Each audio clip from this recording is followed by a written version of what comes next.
سلام دوستان، خوش آمدید بر یک درس دیگر از HTML. این درس ما میخواستیم با شما ساختار HTML، یعنی اینکه با زبان انگلیسی HTML structure بیاموزیم. ساختار HTML چگونه است؟ ساختار HTML عبارت است از doc type HTML، بعد از اون HTML، بعد از اون head و بعد body. هر یک تای آنها رو ما بر کمی بعدتر خوبتر با آنها آشنا شده خوبتر میفهمونیم هر یک آنها برای چی بودنشون. چقدر که در عکس میبینید چه خیلی نوشته شدن جایگیر شوی آنها. در اولین درجه، در اولین خط ما باید دوک تایپ HTML نویسیم. بعد از اون تگ HTML رو گشایش آغاز و تماشای اون رو گشوده، در بین اون چی نویسیم؟ تگ هد و بعدی رو اضافه میکنیم. ما چقدر که میدونیم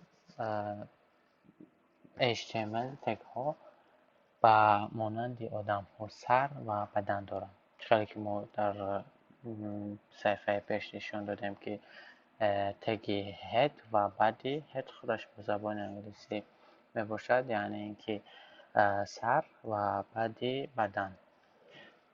ما در هد، در سر چی داریم؟ در سر مغز داریم. در سر مغز داریم که همه اینفورماسیون های ما در مغز ما جایگیر است. در زبان HTML نیست. وقتی که در بین تگ هد چیزهایی را ما باید وارد کنیم که مانند اینفورماسیون درباره وب صفحه ما باشد و در بعد باشد. در بعد همه چیزهای دیگری که ما میبینیم مانند بدن انسان، دست، گردن، پا و همه چیزهایی که در بدن وجود داخل میکنیم. در بعد وب صفحه باشد ما چی چیز رو داخل کرده میتونیم؟ دکمه، تبلیت، متن، همه دیگر چیزا. و چقدر که شما میبینید در عین حال بدن آدمی که در اینجا اشاره کرده شده است به یگان زیبایی می باشد. وقتی همکنون ما با زبان HTML خالی فقط تنها HTML می نویسیم کد و به مانند همین به یگان زیبایی می باشد و برای زیبایی دادن، آرایش دادن ما از زبان CSS استفاده میبریم که بعد از آموزش HTML ما با CSS شروع میکنیم. در این حال به ما نیاز نداریم و میگذاریم بر قسم کد. در من فکر میکنم که بسیار قاعده نوشتن، نشان دادن و فهموندن با قاعده آنقدر خوب نیست. برای همین بسیارتر ما با شما کد می‌نویسیم، کار میکنیم. چقدر گفتیم؟ آغاز میکنیم. اولین درجه چی می‌نویسیم؟ doc type HTML. doc type HTML برای چیست؟ این برای معین کردن فایل، یعنی اینکه همه چیزهایی که در این داخل فایل نوشته می شود و با زبان HTML نوشته خواهد شد. و بعد از اون تگ HTML داخل کرده می شود. HTML این تگ HTML این رشه المنتی ما باشه، رشه المنتی HTML صفحه ما باشد. یعنی اینکه چیزهایی که می نویسیم بعدا ما همه دیگر کد همون در بین این HTML تگ واقع باید باشد. چیزی که گفتم تگ هد، یعنی اینکه تگ سر، آغاز و تمام شوی. در این بین گفتیم که ما چیزها همه اینفورماسیون درباره وب صفحه همون داخل کرده میشوند، نوشته میشوند. یکی از آنها به مانند چیست؟ به مانند سرلوحه صفحه ما. سرلوحه صفحه ما یعنی اینکه نام صفحه ما که با واسطه تگ تایتل اشارت کرده می شود.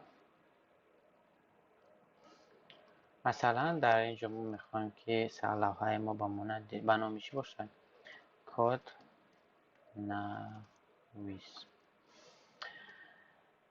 و بعد دیگر چیزهایی که گفتیم ما میخوایم داخل کنیم در درون بعدی، در یعنی که بدنه وبسایت خود داخل میکنیم. بعدی برای سخن کردن فایل در فایل PHP HTML ما باید چیکار کنیم؟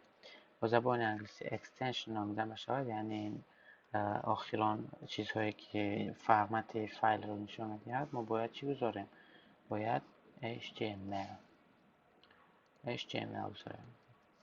نام فایل ما ایندکس میگذاریم، چون که بسیاری جای ها برای گذاشتن وبسایت فایل نامش ایندکس می رود. هر چیزی شما خواستید بذارید، مهم نیست. ما این حال ایندکس نقطه HTML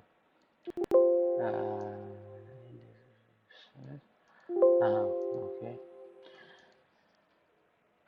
ایندکس نقطه HTML چقدر دیگه فایلی ما شناخت که ما HTML کد داریم داخل میکنیم. برای همین همکنون برای گشودن این فایل، این صفحه ما در وب براوزر ما چخیل باید گشودیم؟ ما فقط میریم در جایی که این چیزی ما واقع است، ایندکس نقطه HTML ما فقط اون رو باز میکنیم با واسطه گوگل کروم مثلا. در این حال ما هیچ چیز نداریم در صفحه ما، فقط خالی میباشد. برای همین چیزی به ما نشان دادنش است. و این تایتلی که من بر شما گفتم نامی صفحه در اینجا نوشته است، کد نویس.